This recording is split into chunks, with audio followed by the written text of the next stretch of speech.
I'm from Evansville, Indiana.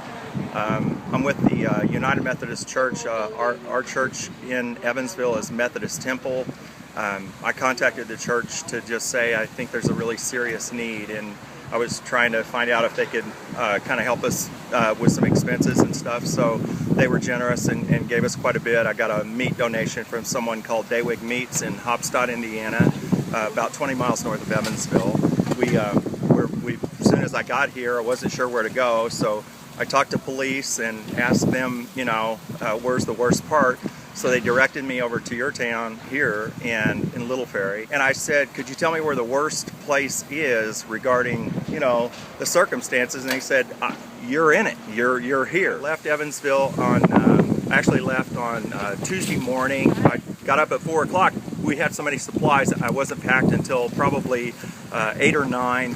I got to stayed in Washington, Pennsylvania the first night, and then I was on my way, to Jersey. It's unbelievable. My son comes running back here. There's a guy parked across the street giving out free food, or just setting up. And I said, wow. One guy drives all the way out here. A church group, gave him the money to come out here with all this food. And now we're getting donated food from Costco, all this other stuff. People were coming last night that didn't eat in 3 days.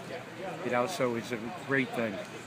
It's incredible for someone to actually leave his state just knowing that people needed help.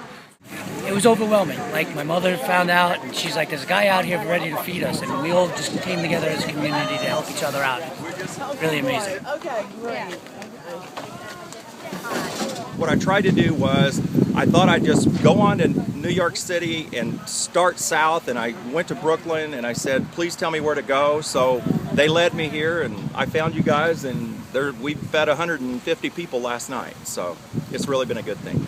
My goal was to be sure that we get the supplies to the right place, and I bought a gas grill at Sam's to put on the end of my truck bed. So last night when I was cooking outside, all these service people were coming along, police were coming along, and it just kind of one thing caught on to another thing, and you just had a neighborhood participation. People were knocking on doors, getting people to come over and have our food, and it's just been a great thing for us.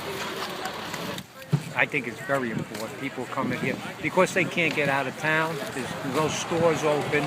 They lost all their cars. There's no gas to get anywhere, even if they had a car.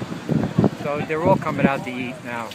I hadn't heard of Little Ferry. I was just directed here because of the extent of the disaster, and I clearly saw, as I drove by, all the trash up and down the street that's all organized now. And I just thought, man, this is devastating. I got to stop and talk to somebody. And when I did, I thought, I'm at the right place. So that's how I got here.